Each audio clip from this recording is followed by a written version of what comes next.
Everyone, welcome to Naira study hub. आप सब कैसे हैं? आई होप कि आप सभी अच्छे होंगे और अपनी स्टडी को कंटिन्यू कर रहे होंगे। फ्रेंड्स, आज के वीडियो लेक्चर में जो आपका सब्जेक्ट शांति शिक्षा हो जाता है, उसका जो 2020 का पेपर है उसको सॉल्व करेंगे। आप लोग अच्छे से जानते हैं कि आप लोगों के लिए कितना इम्पोर्टेंट हो जाता है। तो फ्रेंड्स, चलते हैं आज की सीरीज का फर्स्ट नंबर क्वेश्चन देख लेते हैं। क्वेश्चन आपका हो जाता है, स्वभाव निर्धारण के कितने तत्व हैं? 5, 2, 7 या 10। तो इसमें देखिए बड़ी कंफ्यूजन रहती है। कुछ लोगों ने तो इसको 2 भी बताया है, कहीं कहीं पर 2 भी मिलते हैं, लेकिन यहाँ पे 7 ऑप्शन राइट हो जाता है। आप अपने तरीके से देख लीजिएगा, वैसे आपका यहाँ पे 7 ऑप्शन राइट हो जाता है, ठीक है ना। क्योंकि इस तरह के जो क्वेश्चंस होते हैं वो बहुत ज़्यादा क्लियर नहीं हो पाते हैं, लेकिन फिर भी मैंने बहुत ज़्यादा क्लियर करने की कोशिश की है। तो यहाँ पे 7 ही राइट आंसर है, ठीक है ना। चरित्र आदतों का पुंज है, ये कथन है। तो Samuel Smiles, Dumville, Carter V Good या एस मुनरो। तो इसमें आपका राइट आंसर हो जाता है सैमुअल स्माइल्स, यानी आ ऑप्शन आपका राइट हो जाता है। समस्त शिक्षा शांति के लिए ही है, यह परिभाषा किसकी है? मारिया मॉन्टेसरी, महात्मा गांधी, टैगोर या विवेकानंद की। तो इसमें आपका आंसर जो राइट हो जाता है वो मारिया मॉन्टेसरी हो जाती है, यानी आ ऑप्शन राइट हो जाता है।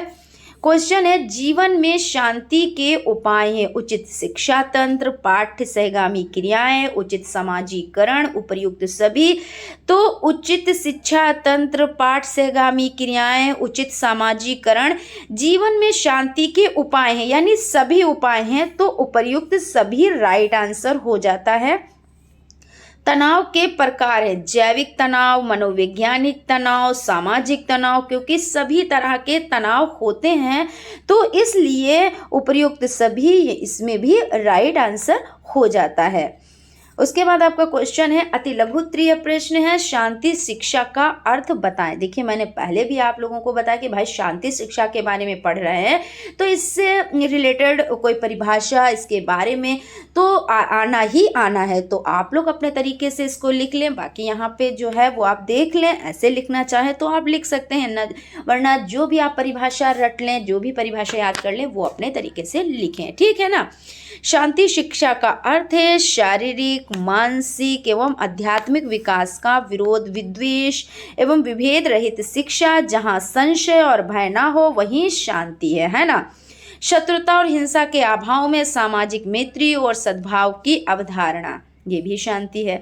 यहाँ पे आप लिख सकते हैं, व्यक्तित्व की एक परिभाषा दीजिए। तो व्यक्तित्व की एक परिभाषा देख लेते हैं। व्यक्तित्व एक संरचना है जो आपस में जुड़े व्यवहार, दिमागी और भावात्मक पैटर्न को इकट्ठा करता है, जिसे जिंदगी और पर्यावरण कारक बदलते हैं। ये आपस में जुड़े पैटर्न छोटे उसे में ज़्यादातर समय स्थित होता है और लेकिन पूरे जीवन काल में बदलते रहते हैं, है ना। तो यानी यहाँ पे क्या हो जाता है, यहाँ पे व्यक्तित्व एक संरचना है जो आपस में जुड़े व्यवहार, दिमागी और भावात्मक पैटर्न को इकट्ठा करता है और जिसे जिंदगी और पर्यावरण कारक बदलते हैं। तो बिल्कुल बदलते हैं और पूरे जीवन काल में ये बदलते ही रहते हैं। इस तरह से हो जाता है। भेदभाव को दूर करने के उपाय, तो ये आप अपने तरीके से बहुत अच्छे से लिख सकते हैं, लेकिन फिर भी यहाँ पे देख लेते हैं। गरीबों के कल्याण हेतु उन्हें आगे बढ़ाने के लिए अनेक योजनाएं चलानी होंगी। इससे आर्थिक भेदभाव दूर हो और सभी को समान अधिकार मिले। स्वाभाविक भेदभाव को दूर करने के लिए जातिगत व्यवस्था को मिटाना होगा। सभी जातियों को समान अधिकार देने होंगे। इस तरह से हो जाता है। अहिंसा से क्या तात्पर्य है? अहिंसा का समान अर्थ है हिंसा न करना, है ना।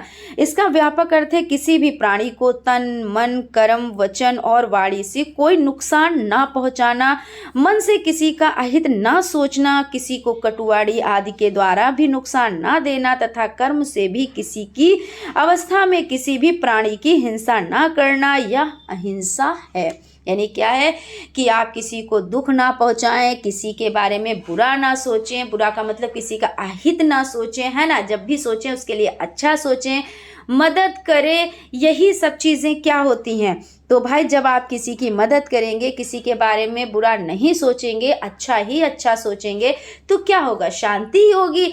और लड़ाई झगड़े कब होते हैं, जब आप जेलस रखेंगे, है ना, जेलसी रखेंगे। और ज़्यादातर अब तो भाई यही बहुत ज़्यादा देखने को मिलता है कि अगर कोई अपनी मेहनत से या अपनी लगन से आगे बढ़ना भी चाहता है तो लोग उसके साथ क्या करते हैं, उसने कुछ किसी का नहीं बिगाड़ा होता है। क्योंकि जब किसी को कुछ बनना होता है, कोई मोटिव होता है, तो वो अपने टारगेट को कंप्लीट करता है, टारगेट को कंप्लीट करने की कोशिश करता है, उसी में लगा रहता है, तो उसके पास टाइम नहीं होता है।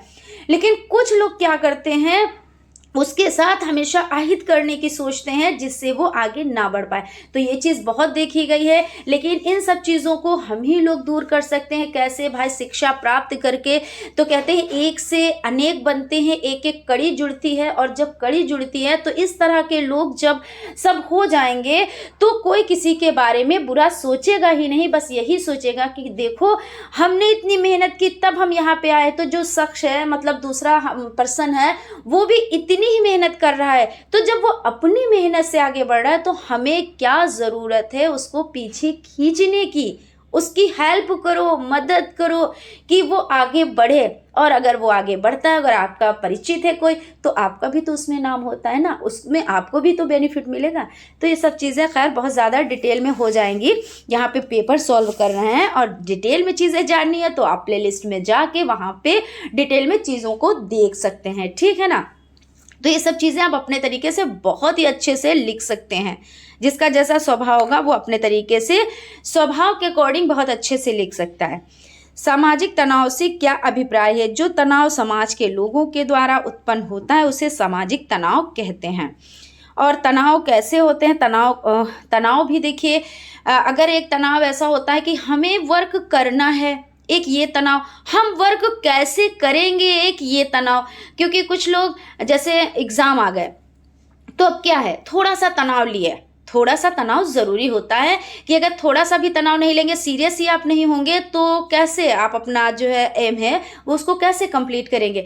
लेकिन बहुत ज़्यादा तनाव, कि इतना तनाव लिया कि अपने आप को बीमार ही कर लिया और चीज़ों को ख़त्म ही कर दिया कि अब क्या करें क्या करें, इतनी उलझन है, और उसमें ही आप पड़े रहे और एग्ज़ाम आके और चले भी गए, तो उससे कोई फ़ायदा नहीं है। तो थोड़ा तनाव बहुत ज़रूरी है, बहुत ज़्यादा तनाव बिल्कुल भी नहीं होना चाहिए, ठीक है। और सामाजिक तनाव से क्या अभिप्राय है? तो जो तनाव समाज के लोगों के द्वारा उत्पन्न होता है वो सामाजिक तनाव कहते हैं, है ना। नैतिक शिक्षा की कोई एक परिभाषा दीजिए। तो नैतिक शिक्षा की परिभाषा आप बहुत अच्छे से लिख सकते हैं। बालक का सामाजिक विकास करने वाली व्यक्तित्व का संतुलित एवं सर्वांगीण विकास तथा उसका दृष्टिकोण उदार बनाने वाली शिक्षा को ही नैतिक शिक्षा कहते हैं। इसके बाद देखिए यहाँ पे आपके अति लघुत्तरीय टाइप क्वेश्चंस कंप्लीट हो जाते हैं। अब लघुत्तरीय टाइप क्वेश्चंस को कंप्लीट करेंगे। अष्टांग योग की क्या उपयोगिता है? तो यहाँ पे आपका हो जाता है, अष्टांग योग के द्वारा मन पूर्ण शांत हो जाता है, व्यक्ति को विवेक और ज्ञान हो जाता है, उचित अनुचित का भान हो जाता है, उसके द्वारा समाज में कोई ऐसा कृत्य नहीं किया जाता जो किसी व्यक्ति समाज के लिए अप्रिय हो। अष्टांग योग यम नियम आसन प्राणायाम प्रत्याहार धारणा ध्यान समाधि, है ना। तो ये तो बहुत आसान है और बहुत अच्छे से याद हो जाए। यम नियम आसन प्राणायाम प्रत्याहार धारणा ध्यान समाधि 3 में धा है, तो इस तरह से याद कर लें। और ये भी आप बहुत, क्योंकि जो पिछले पेपर करा चुके हैं तो उसमें इन सब चीज़ों के बारे में पूछा गया है, और बहुविकल्पी टाइप भी क्वेश्चन और अति लघु उत्तरीय टाइप क्वेश्चंस इससे रिलेटेड आए हैं, तो ये तो आपको रटा ही होना चाहिए। सांप्रदायिक उन्मूलन के उपाय बताएं। सांप्रदायिकता उन्मूलन के उपाय निम्नलिखित हैं। अनिवार्य शिक्षा द्वारा शिक्षा में ज्ञान की ज्योति जलाई जाए। शिक्षा का पाठ्यक्रम इस प्रकार का हो जो पारस्परिक भेदभाव, राष्ट्रीय चरित्र एवं एकीकरण को बढ़ावा देता हो। इसके लिए राष्ट्रीय स्तर पर शिक्षा की नीति तैयार की जानी चाहिए। प्रशासनिक स्थिरता को समाप्त किया जाए एवं सांप्रदायिक तनाव पैदा करने वालों के विरुद्ध कठोर कदम उठाए जाएं। अधिकारियों का प्रशासकीय कार्य एवं दायित्वों को पूर्ण गंभीरता के साथ निभाना चाहिए। स्वच्छ प्रशासन तभी संभव है जबकि प्रशासन में राजनीतिज्ञों का अवांछित हस्तक्षेप न हो। सांप्रदायिकता को समाप्त करने के लिए आवश्यक है कि ग्राम स्तर से लेकर राष्ट्रीय स्तर तक के नेता समाज और देश के हितों को प्रधानता देते हुए प्रगतिशील दृष्टिकोण अपनाएं। नेताओं को जाति, धर्म, भाषा, प्रांतीयता और संकीर्ण स्वार्थों के दृष्टिकोण से सोचने और कार्य करने की प्रवृत्ति पर अंकुश लगाना होगा। प्रजातांत्रिक मूल्यों के आधार पर प्रत्येक व्यक्ति के महत्व को मान्यता दी जाए। पंथ निरपेक्षता के लक्ष्य की प्राप्ति के लिए आवश्यक है कि विज्ञान और प्रौद्योगिकी के मूल्यों को पूर्णतः स्वीकार किया जाए। महात्मा गांधी के अनुसार शिक्षा के उद्देश्य बताइए। महात्मा गांधी के अनुसार शिक्षा का सर्वोच्च उद्देश्य परम सत्य अथवा ईश्वर से साक्षात्कार करना है। सत्य की खोज एवं आत्मा का ज्ञान आवश्यक है, जिससे बच्चों में नैतिक गुणों का प्रादुर्भाव कर चारित्रिक विकास किया जा सके। भारतीय दर्शन की प्रमुख विशेषताएं बताएं। भारतीय दर्शन की प्रमुख विशेषताएं निम्नलिखित हो जाती हैं। विश्व में शांति एवं जीवों का कल्याण करना, सुखमय जीवन के लिए धर्म एवं शांति को धारण करना, धर्म की स्थापना करना, संयमित आचरण करना, प्रेम से सभी को अपना बना लेना।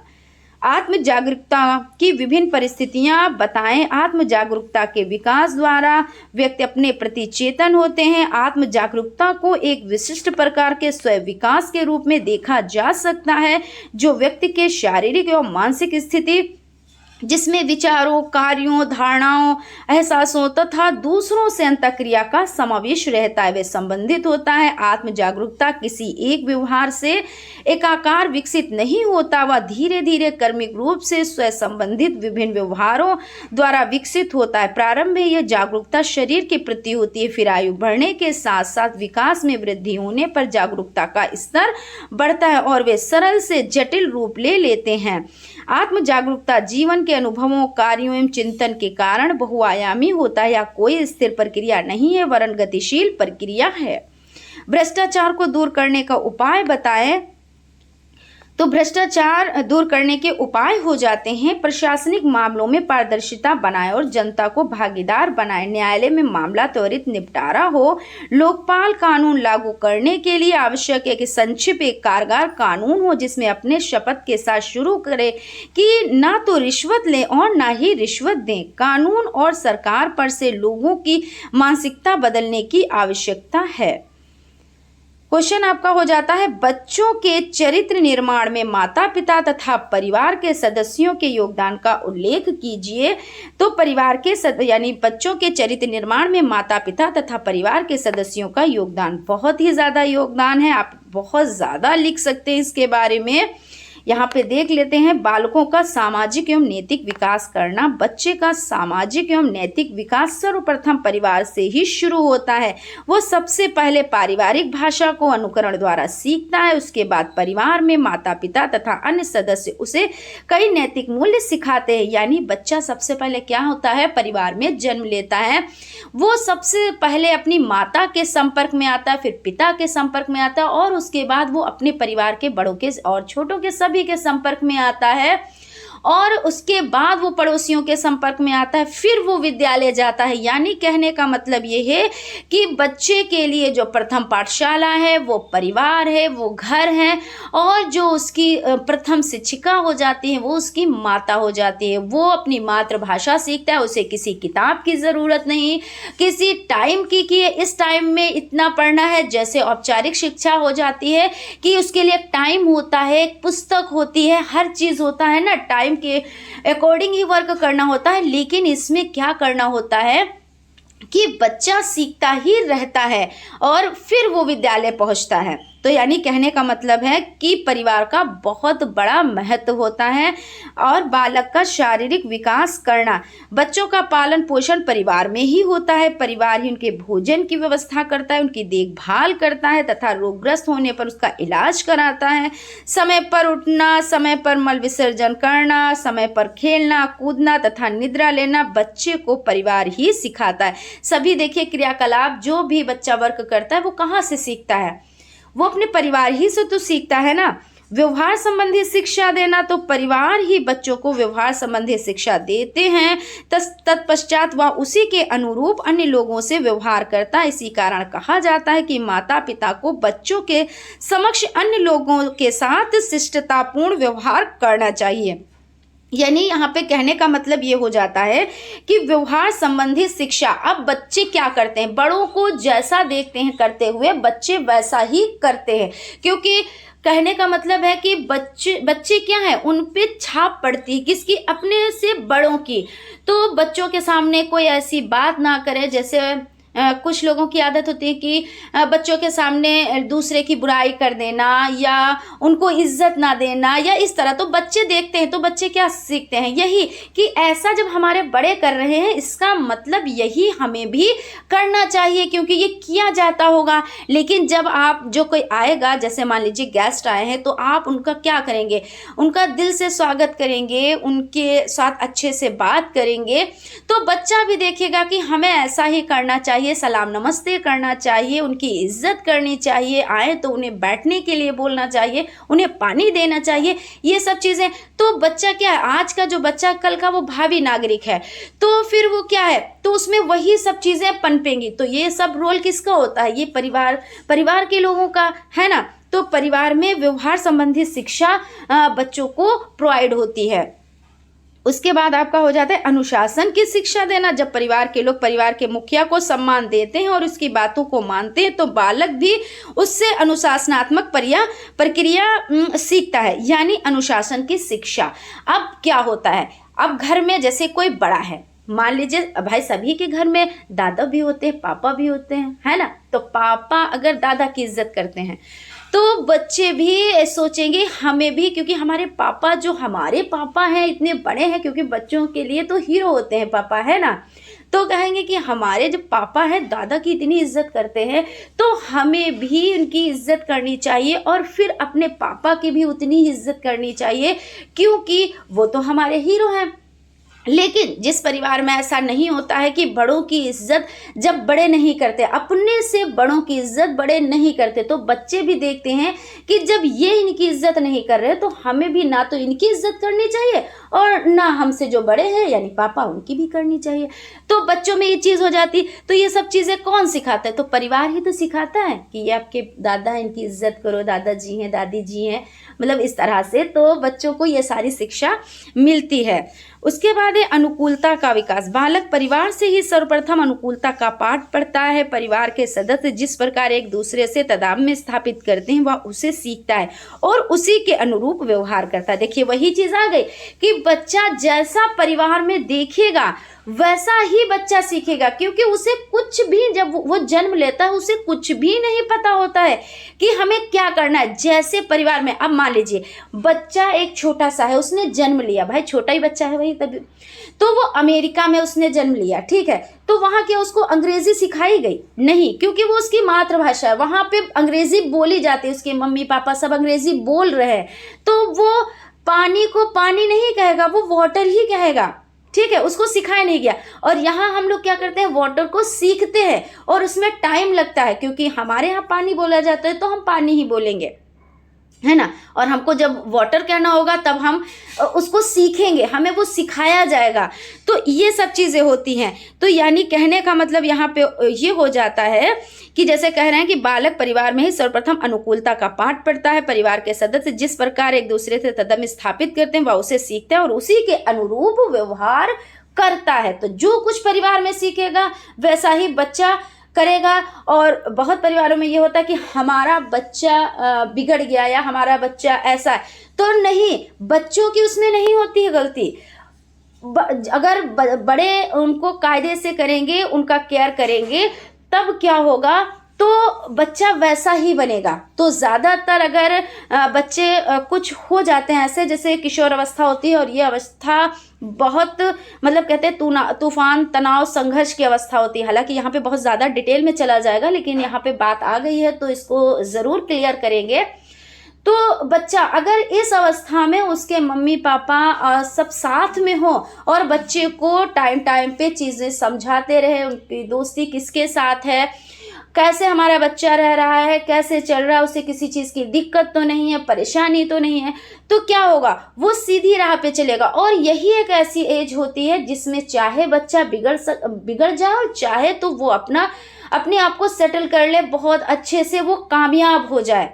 तो दोनों चीज़ें वहीं पे डिपेंड करती है। तो जो घर के बड़े होते हैं तो वो चाहे तो बच्चों को अच्छी राह पर ले जा सकते हैं, और अगर उन पे ध्यान ना दिया जाए तो बच्चे कैसे हो सकते हैं, तो वो आप लोग कहने की हमें ज़रूरत नहीं है, ठीक है ना। आप खुद इतने समझदार हैं तो चीज़ों को खुद समझ जाते हैं। तो यहाँ पे ये चीज़ हो जाती है। हालांकि ज़्यादा डिटेल में चीज़ें हो गई, चलिए कोई बात नहीं, आप इस तरह से बहुत अच्छे से लिख सकते हैं।